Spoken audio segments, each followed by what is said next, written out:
Warning.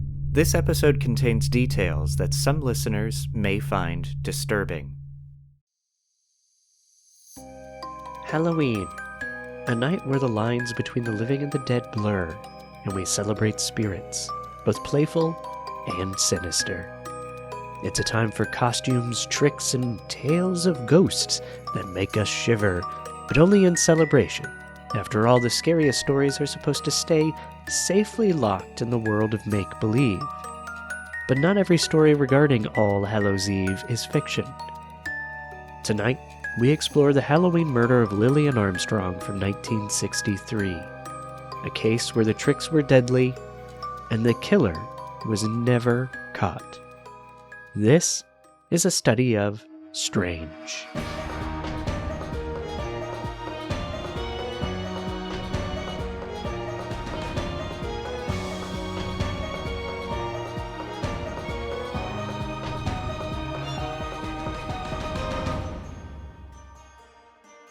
Happy Halloween. Welcome back to the show. I'm Michael May, and this week I'm joined by two people. It's not often I have two guests on the show. TJ's been on before, but can I have both of you guys introduce yourselves? Dee, why don't you go first? Okay. Hello, my name is Denise Pantoja. I am a producer, actor, writer. I'm a multi-hyphenate. I'm a real badass. Yeah, you are. I'm kidding. I'm not. I'm a total dork. No, we love that. We love that. And TJ, go for it. Yeah, T.J. Rotell, writer, producer, actor, host, director, multi-hyphenate, giant nerd. Gotta be multi-hyphenates, and you gotta be a nerd nowadays to make it in this business. You gotta have a hook, right? You know. Listen, I was a dork before it was cool. Okay. Yeah, me too. I'm leaning deep into that jack of all trades, master of none mindset here. Yes, and one of the reasons I thought of having you guys on Halloween is you've been doing some stuff online, you've been doing some streaming things, you've been all this like hoity-toity new age kind of new age is the wrong term, that makes you think of something else. But you do talk about horror movies, you cover horror movies. There's sound healing with sound and stuff. Now, I'm standing in a sound bowl right now. So tell us about Channel 29 and Blood and Popcorn and everything else that you seem to have going on right now. I'll let you take this, T. Okay, sure. Yeah, well, Channel 29 is our kind of digital network. It's part of our bigger company where we're developing like features and TV stuff. And this is our digital wing is Channel 29. And we've got a fun horror podcast that's coming up on its 50th episode, actually. Really? Already? Yeah, it's a video podcast on twitch.com/Channel 29. And most recently at youtube.com/@wearechannel 29. And it's called Blood and Popcorn. And it's myself, Denise, and our friend Glenn. And we're just a bunch of industry nerds who talk about our favorite horror movies and some of our not so favorite horror movies and have fun doing it. And we're also getting more into the scripted side of things. We just released our first horror short, Watch Till the End, which you can check out on our YouTube. And we're leaning deep into the horror scene. Love that community. TJ, you directed that, right? No, I wrote and I was in that. Denise produced it and Glenn directed it. Glenn directed it. Awesome. Yeah. I do want to, Glenn's not here, so I can say this, but I referred to Glenn for a while as Grumpy Beardy Guy.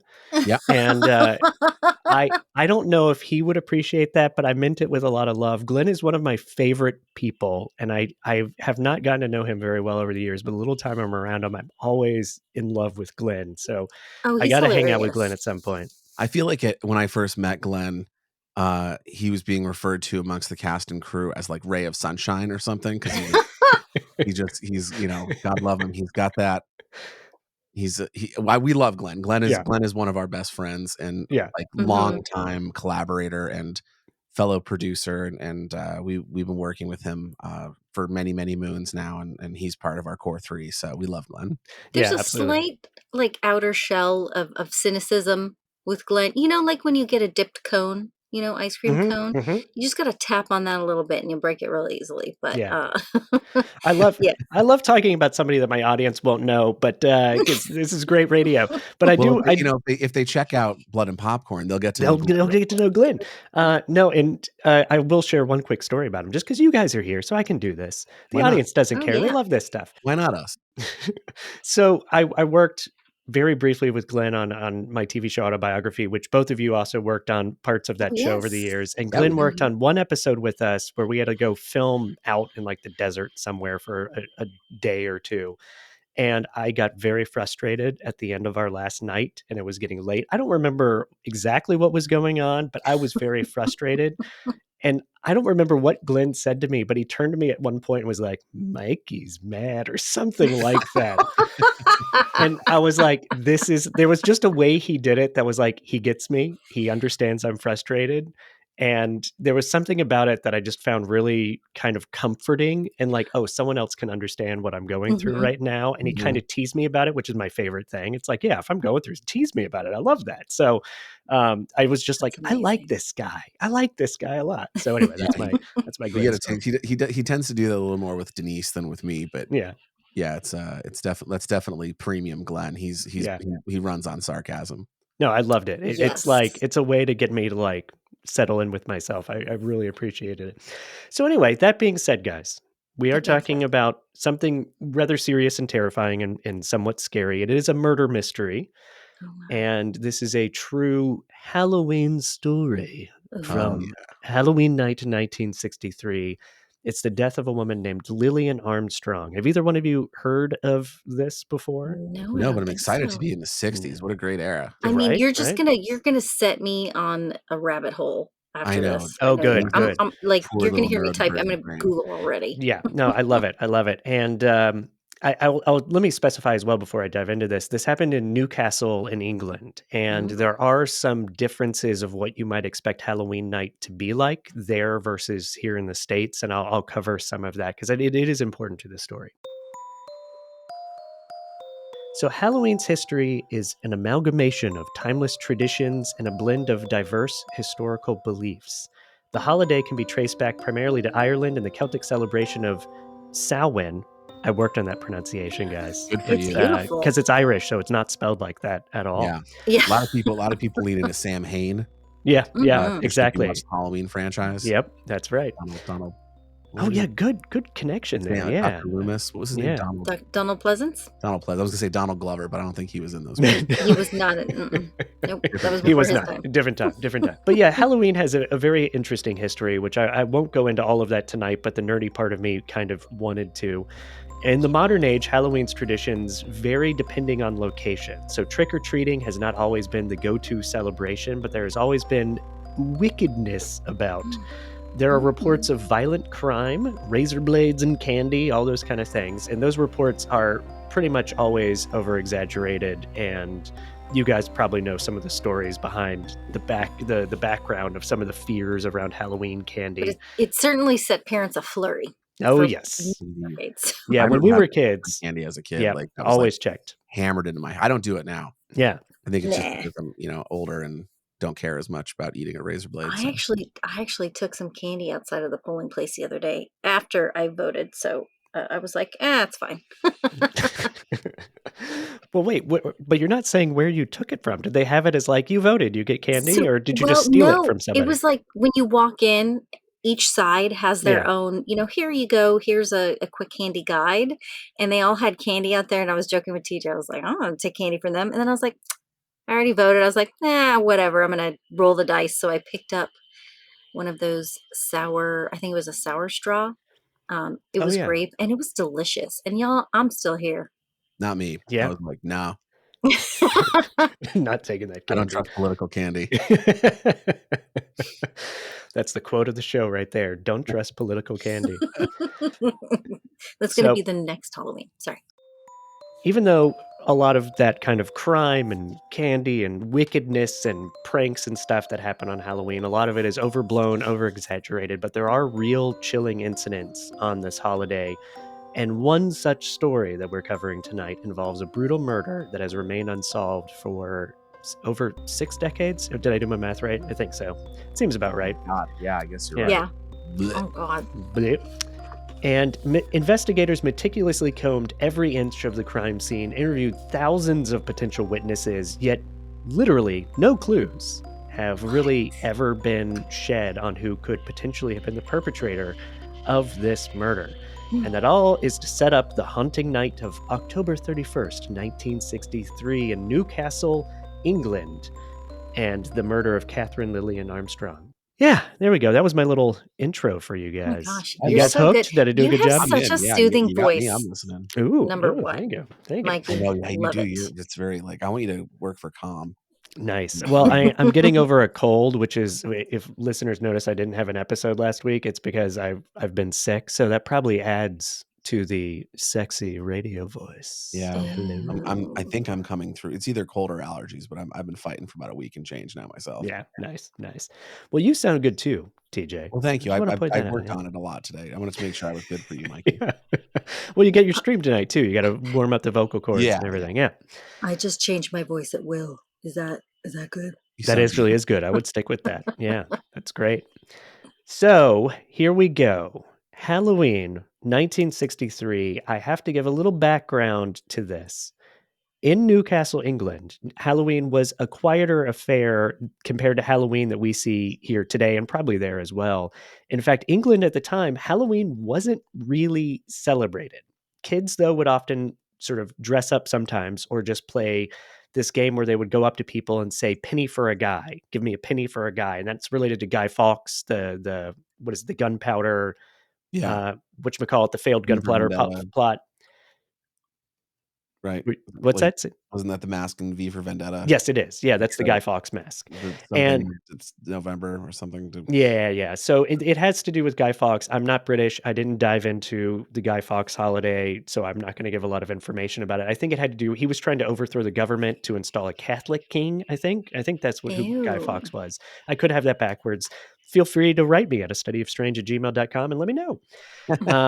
But anyway, the point is that they didn't really trick or treat like here in the States. They would ask for a penny for a guy, and there was Halloween mischief where sometimes they would take the money they would get and they would go buy fireworks, start fires, set off fireworks. Those little scamps. Yeah, people don't go as hard as we do. Yeah. Like we go hard for Halloween. That's right. And so trick-or-treating, I looked it up. It didn't really catch on in the UK until I think the late 70s and early 80s. And the main reason I wanted to bring that up at first is because almost every article I read online when I was researching this is like, how come no one like none of the trick-or-treaters like saw who the killer was? Because there's trick-or-treaters everywhere. And it's like, no, there weren't trick-or-treaters everywhere. So that's just something I kind of want to get out of the way before I dive into the story more in depth. Did you say trick or treating didn't catch on until the 70s or 80s, even in America? No, as well? in the UK. In England. Okay. Yeah. Cool. Trick or treating here started, I think, in like the 20s, 50s, right? 30s. Yeah, and I don't think it was super popular until after World War II. So That's right. Because there's some of my favorite pictures to look at are the creepy ass. Listen, we had super creepy costumes, but they went hard with the creep when it all sort of began. And there were a lot of celebrations around it because again the history of Halloween does tie in with a lot of other celebratory things, and it has to do with the changing of the seasons and spirits that can only come out on October 31st, on All Hallows Eve before November 1st, and all of this kind of stuff. And so a lot of the scary costumes you see in those old photos, they weren't trick-or-treating. They were more like communal parties they would throw and things like that. So trick-or-treating kind of came a little bit later. Or like scaring spirits away, maybe? Yep. I think I heard that. And I think it depends on where you live, but it's either like blending in so the spirits don't get you or tricking them or those kind of things. Right. There's a lot of cool stuff about it. And I apologize. I should do an episode about the history of Halloween. That's my next deep dive. Let's do it. I'll have you on D. That would be amazing. Actually, that would be a lot of fun. I would love it. So meanwhile, in her home on 12 Goldspink Lane in Newcastle upon Tyne district of Newcastle, lives 70-year-old Catherine Lillian Armstrong, who went by her middle name Lillian. I go by my middle name, so I'm a fan of hers. Way to go. And she was a retired headmistress. She had been retired since 1957 from the Denton Road Junior School. She was a proud, independent woman known for her regular attendance at church and choir practice. Choir practice, which happened to be every Thursday night. And Halloween that particular year was on Thursday, just like for us this year, guys. What? Ooh. And I think this episode's going to come out on Halloween. Oh So my if you're gosh, should listening we to get a Ouija this, board and then just try and like do it. contact her? I mean, Okay. you Contact can. her. I Yeah. don't. I We'll stay far watch. away from Ouija. TJ will not allow him in the house. I didn't want one in the Like, house. oh, I just want to get a vintage one. So Just bad. build Okay, your okay. own. That makes it even creepier. Build your That own and do a is thing with it. creepier. Yeah. That's how you Etched do with it. human blood. That's how you get it set up. That's a great way to power You it. need the human blood, or it's Yeah. not as good. So Lillian Armstrong was a spinster, meaning she had no husband, no children, and she mainly kept to herself, but she was a person of routine. Besides church and choir practice, she would take care of her rather large home for a single person and keep her chores on schedule, those kind of things. Questions real quick. We've covered a lot. We've bounced around. I just want to make sure I'm getting everything or covering everything, or I don't know. I mean, listen, I'm we got entranced. old girl, and she's been, she's single.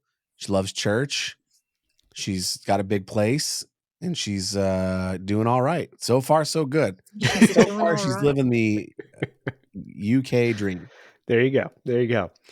So this Halloween night, how do I want to say this? You know what? Let's just say she doesn't make it through Halloween night. There's no good way to say it. There's no good there's no good thing. There's no nice way to say it. She did not make it through Halloween night. And the last confirmed sighting of Lillian was at around 6:30 p.m. when two children passing by her house spotted her looking out the window. Choir practice began at 7:30, but she never arrived. The next morning, November 1st, 1963, Lillian's cousin Ada Ridley arrived at Lillian's house at 10:30 or around 10:30 for a semi-regular visit. But Lillian didn't answer the door, and Ada noticed that the blinds were drawn, which was very unusual and not part of Lillian's routine every morning. Mm-hmm. Ada had a sense that something was wrong. She tried knocking, no one answered. She tried knocking more. She tried knocking louder. No one ever answered the door. So she went to the police, and they actually came pretty quick to check the house. They forced their way inside and immediately made a very grim discovery. Lillian's lifeless body was found inside her home near the bottom of her stairs. Her face was covered in blood, and there was a nylon stocking wrapped around her throat. She was obviously dead. Those mid-century murderers really loved using nylon stockings. Good Lord. Yeah, that's a good. I hadn't thought about that. That's a good Well, point. you get them for like a farthing at the I mean, local. A farthing. What are they? You- I don't know what Yeah. English money is Yeah, like, especially in the a pence. 60s. Usually Pence they, piece. I think, get them from the victim, dear. Well, Yeah. I mean, you don't know. You haven't gotten that He far could have yet. brought. Maybe They could have brought their you could have own. brought their own. But why are you assuming it was a male killer? That's Denise? why I said they. I switched it up. You're Nice, right. nice. Good job. It Good could job. be. It could be anybody. That's Could right. be anybody. Just It because could the be women don't me. get caught, they're just smarter at killing. I mean, listen, we could do an entire show about male versus female tendencies in the murder subject. Yeah. So And that's our special segment for today. Here we go. The male difference. Here we go. TJ and Denise, take it out. What are your points of view and your evidence on both sides? No, you don't have to do that. I apologize. I'm already collecting. I'm You should ready. be. Teeth. You should be. So, Did you say teeth? I'm already collecting teeth. collecting teeth. Oh God, this is a good Halloween episode. We're getting creepy already. It's getting pretty Yeah, gross. you picked two very creepy people for this one. We are dark. Yeah, no, it's perfect. So, at the crime scene, there were no prints, no footsteps, nothing was stolen that anybody could tell. The investigators, Ada, everybody started looking around for stuff. They couldn't figure out anything. They couldn't even find a murder weapon. There was blood all around the house, and some of it had to have come from the killer because Ada hadn't been moved. They can tell through Mhm. crime science that she had been killed there and had not been moved, but yet blood was Right. all over the house. Yet no fingerprints, no footprints. What? And you would assume that she was strangled to death, but after she was, they autopsied the body. Her death was from blood loss from around, get this, 30 stab wounds around the head. Wow. Around the head? Yeah, Holy shit. which I've never quite figured out because I can't find crime scene photos or anything like that. And again, call to listeners if anybody has information like that, send it my way, please. I would love Oh to see my. it. But it's almost like someone was trying to strangle her, and in the she's fighting them off, and then like a knife And then comes in yeah, and starts. okay. It's And an then I know it's not a visual medium, but I was reenacting the physicality of that for really everybody. well, I might add. Thank you. Or Thank she was you. just wearing the stockings because it was the fashion at the time. Who knew? maybe it Maybe was she's just to a keep her trend neck fashion. warm. Yeah. Yeah. So police combed the house, they combed the area for a murder weapon. None was ever found. Still to this day, no murder weapon was found. The home had no sign of forced entry, meaning Lillian may have known her attacker, or like someone Mm. knocked at the door and let somebody in. And yeah, there's no explanation. Like, that's what makes this such a bizarre case, is there's no explanation. She didn't have any known enemies. There are theories out there that, like, oh, she was a headmistress. Maybe she had like kids that didn't like her because she was the Mm. headmistress, but she had been Yeah. retired for what is like 8 years at this point, or Maybe they had just 6 recently come out of a facility, in insane asylum, perhaps. perhaps. Now, here's the thing too. And I don't know if I'm jumping ahead here and not to sound too criminal minds about it, but Please. it does like a crime of such brutality that does lend itself more towards somebody she knew, Yeah, yeah. right? Like, It does in general, yes. There are, I know I'm jumping ahead a little bit, but there's not a lot of theories for the case, so I don't mind doing it. So one of the theories that people talk about is like an ex-student that held a grudge against her, and the night of Halloween when people are playing pranks and kids are buying fireworks, that's the night they're going to be able to pull it off.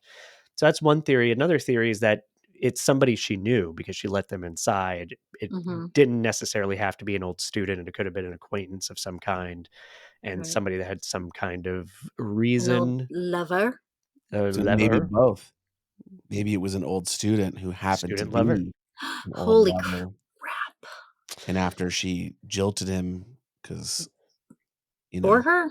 or her, or She they. just jilted them. Yep. We don't Yeah. know. It was the 60s. A bug just Exactly. flew across my face. Sorry, I was I like, wasn't are you reenacting gonna the keep going? stabbing Like, all scene right, again, yeah. guys. I was. Ooh, he's Um, really into this stabbing scene.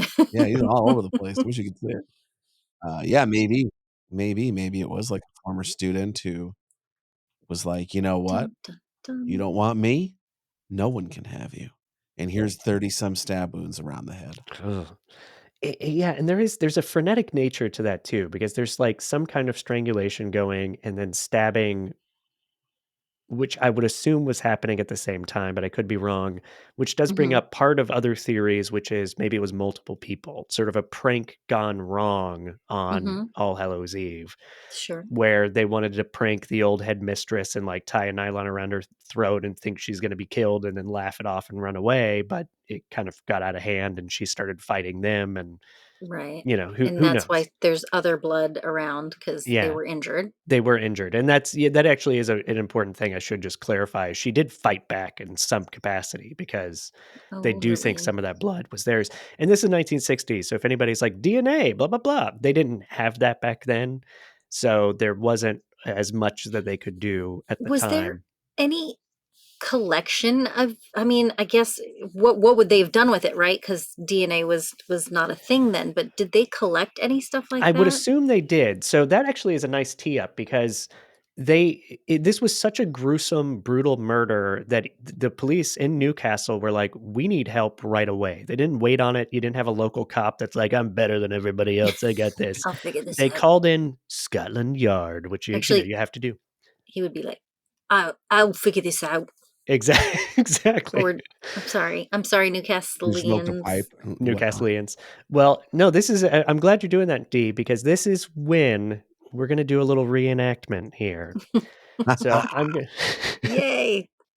What if it was like some sort of like class, like the whole class got in on it, and it was like Dang. a some sort of ritual, like a Halloween ritual in the Or class. like a murder on the Orient Express where everybody's the Everyone's killer. the killer. The whole neighborhood, even her choir members, like they're like, "Oh, we had practice. She never showed up, but they were there." Yeah, What? maybe like she was gonna get the Halloween solo, and they were like, "We're so tired of you getting all the solos.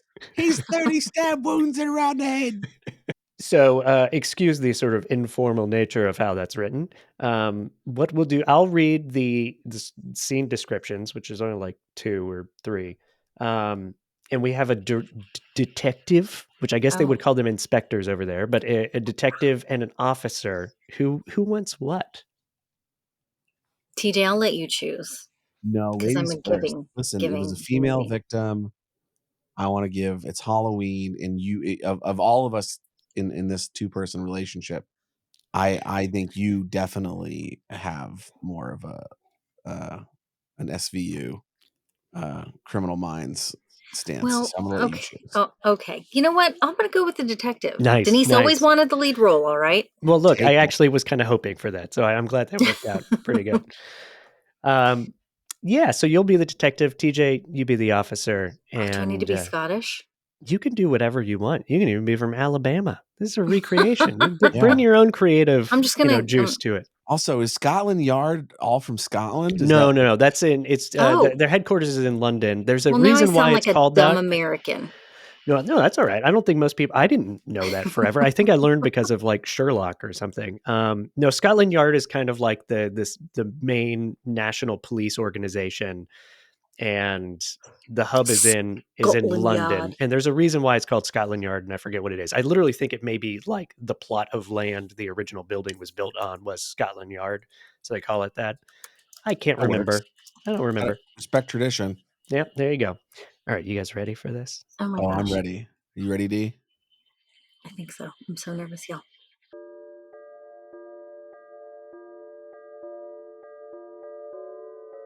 A local police officer waits eagerly by Lillian Armstrong's front door a few days after the murder. A black car pulls up, and a pompous, I misspelled that, detective exits the vehicle and approaches the police officer. No one would ever know. I'm Inspector Reed, Scotland Yard. Let me inside. Yes, sir. they, they enter, and the inspector combs over the scene of the crime, noticing blood at the base of the stairs and around the interior of the home. Still no murder weapon? No, sir. I'm guessing no suspects either. No, sir. It's worse than you think, I'm afraid. This case reminds me of the late Mrs. Barrett. Mrs. Barrett?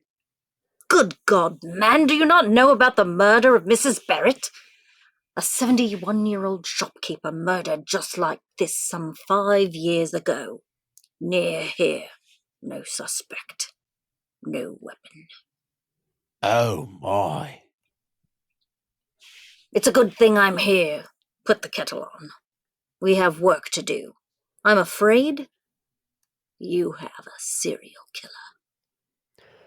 Dun, dun, dun. So Can we fantastic. just talk about how many times my accent changed in that? I'm so sorry, everybody. I think that's traditional Look, British accent changes. when the show started, now look, I'm a classically trained actor. I am. When the show started, I was like, "Oh, these recreations are going to be a lot of fun. I'm going to nail them. It's going to be fantastic." Yet every time I ever try to do an accent, I have a different accent almost every 3 words. So I just stopped. I don't do accents anymore. See, this is why we rehearse, though, right? Exactly. But Because you have the script and you go over it over and over and over again and You get over it and down. over and over again. And like TJ would tell me, he's like, your accent is switching a lot when we would do like D&D live play. And I'm like, listen, just go with it, okay? Yeah. Just go with it. That's just the I'm way the working person on it. talks. Yeah. So I wanted to include this because there are some, even though it's kind of a hokey little scene, there are some true bits to it. They did call Scotland Yard. Scotland Yard invested a lot of resources, a lot of money, people, help to the local community to investigate this case. I actually do think it was Inspector Reed who was in charge of the case from Scotland Yard, and a Mrs. Barrett had been killed. A 71-year-old shopkeeper, like in the scene, had been killed not super recently. It was like some years before this, but the initial investigators saw some commonality because no murder weapon was found. It seemed to be completely random. It's in the same area. And so they suspected it could have been the same killer, though it eventually, something came out along the lines. I couldn't figure out what the specifics were, but something ended up coming out during the investigation that no, it was probably not the same killer. But it is an interesting possible twist to this story that makes it even more devilishly colorful. Oh my. Listen, the original headquarters of the new London police force were in Whitehall, with an entrance in Great Scotland Yard, from which the name originates. Scotland Yard was so named because it stood on the site of a medieval palace that had housed Scottish royalty when the latter were in London on visits. The more you know. That's great. The more you know, yeah. There you go. I'm telling you, you can't. I Google. I'm just Denise is not going to have this solved by the end of the I hope so. That's the perfect world. But I will know everything about it. Good. We need it because this case is hard to even speculate because there's nothing. There's just a murder and it's gruesome and it's crazy and there's such a lack of information. But sorry? Do we know exactly how many years prior Mrs. Barrett was killed? I think it was 4 or 5. So it wasn't even that recent. Yeah. But it was still like they were pulling at straws. They were trying to figure out anything they could. So it's like, oh, that lady, you remember that lady from 5 years ago or whatever it was? Like maybe she was killed by the same person. What do we know about that? Here's the thing. They worked hard. This isn't one of those cases where it's like police just kind of like stopped. They worked really hard. They questioned thousands of people. And by January, they had interviewed 16,000 people. Whoa. So there was a lot of time spent trying to figure this out and talking to everybody, including the potential witnesses that saw her around 6:30. It was 2 kids outside, saw her in the window. That came from all these interviews and stuff around town, but nothing, like literally nothing emerged that got people any closer to potentially solving this case. What was the time of death? I don't approximated. Before 7:30, right? Because that was the choir practice. Yeah, it was before 7:30 is what they say, but I don't remember seeing a specific like thing. But it had to be between that 6:30 and 7:30, so it was within that hour. And she wasn't found. What's that? It was the 2 kids that saw her. But how old were they? How old were they, TJ? We don't know. They could have been like 4. Will insinuate themselves. 4-year-olds. Murderous rampage. They could get it done. I believe in them. You've seen tantrums, Mikey. Yeah. Oh yes, I have. Indeed, they are terrifying. So a few nights after the murder, a man called the police station and said that he was the murderer, and then hung up. So he said, "Hi, that matter. I did it," and then hung up. Excellent. So. That to me doesn't, like, I'm not one of those people that's like, oh my God, the killer called in, because some, killers like the attention, so they want to do that. But that also happens a lot on murders and just crime in general, where people will do the fake confession or like prank call about it. So I don't really read too much into this call. TJ, it looks like you're going to say something. Well, here's the thing. Yeah. Sometimes, and I listen, I know this from experience, not murder experience, but like lying experience. Thank goodness. Sometimes like overtly telling the truth is a good way to lie. I know what you mean. Yeah. In high school, when like my parents would be like, "What'd you do last night?" I'd be like, "Drank a bottle of wild turkey at Justin's." And I had. They were like, "Ha ha ha ha ha. You're so silly." And I'd be like, "No, that's exactly what I did." Yeah. So, I mean, I get that, like, probably statistically that's not how that works, but it was the 60s, man. It was wild. There could have been drugs involved. Maybe a bunch of kids got doped up on Mary Jane and psychedelics and were like, walking jack-o'-lantern, and then just I'm doing the stab motion now, which you can't see because this is audio only, but that stab for those listening at home. But Great description. yeah, thank you. Yeah, so I don't know. I mean, that's tough because that is like a bit taunting too, like especially if they're interviewing all these people. And I mean, listen, if there was blood everywhere and they knew it wasn't just her blood, I don't know. Maybe someone did call in and they were like, "Oh, I did the matter. Well, I Come and kind get of me. It Who was killed me. me?" it was me. I Man, I used to be good at accents. Sorry, I carry used to as well. I feel like I'm getting worse at it as I get older. I do think there's something to be said about the kind of random murder. Like that does appeal to me in a way of like a potential like that to me seems even better than like a former student or something like that. Like to me, Mhm. there's the randomness of it, and that's kind of what makes it hard to investigate, on. So yes, just people going around drunk, high, whatever it may be, or just literally someone that just had bloodlust and was like, Yeah. some potential serial killer on the rise that just wanted their kicks and try to get their first one in or whatever it may be. Just the randomness of this, I think, makes it really difficult Have to me. there been any similar crimes since that they've been? That's a great question. Not that I could find, but it isn't the easiest to research. Even though this was the 60s, which is, modern age, and there's a lot of newspapers and stuff, and a lot of people have written about it, it got kind of difficult to find those kind of details. Like I even wanted to Mhm. find out who the kids were, because sometimes who witnessed her in the window, because a lot of times in these kind of cases, you'll find like 20 years later, they're like, some journalist will be like, oh, I wanted to find out who the witness was that saw, blah, blah, blah. And you'll Right. see like follow-up interviews with them years later. And I couldn't find anything like that. Listen, Um, here's some more evidence to support the kids did it theory. So, like, you watch horror movies and you watch, like, the Michael Myerses and the Jason Voorheeses and the Freddy Kruegers, and typically and again, this was a different time, typically, uh, they don't it's pretty precise. Like, Michael Myers with a kitchen knife, gets you in one or might get you it's not very stabby, stabby, stabby, stabby, stabby, stabby, stabby, but if you look at, like, kids coloring where it's just all over the place. It's erratic, yep, it's yep. scribbles, it's here and there, it's everywhere. If you're a couple of kids looking at, Menendez brothers this shit, um, that type of erratic, like stabby, stabby, stabby, stabby, stabby behavior where it's not like precision. Like Michael Myers can get you with one blow. Like he'll put it Mhm. there's accuracy there. There's precision, there's intent. He's But not a if you're real serial just killer, TJ. going wild trying to, decapitate somebody with stab wounds, you're, there it's a lack of finesse, Yeah, yeah, because you can look at it and say it's rage, you know what I mean, or it's Yeah. bloodlust, or it's just straight Crime of violence, but passion.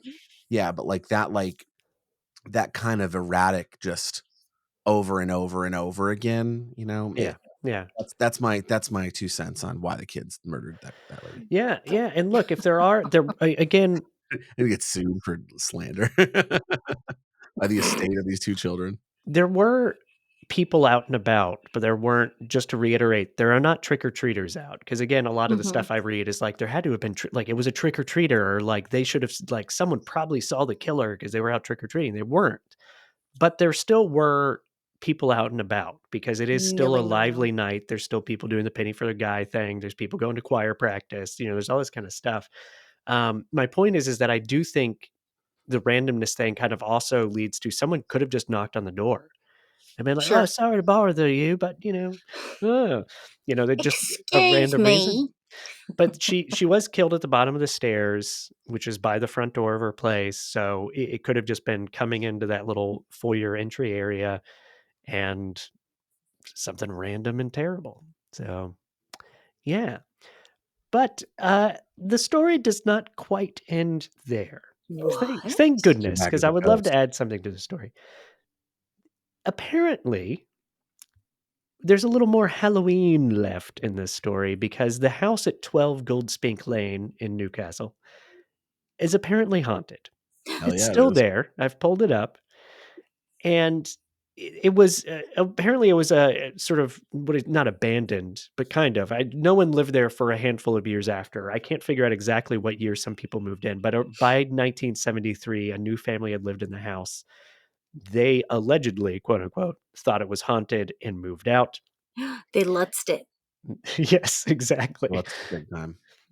Now, besides the typical comment or paragraph in articles or Reddit things about this case, I wanted to find more specifics about the hauntedness of it. Is it just people saying it online, like, "Oh, the house is haunted," or like neighborhood kids? D, what is it? What did you find, Mikey? So there is a comment from a newspaper article in, oh God, I should have written down the year. I think it may have been like 1975 or whatever, but it was from a Mrs. Joan Black, who was a new tenant. And she told the Chronicle, this is a quote: "The family who were here before said the place had a ghost and it was spooky.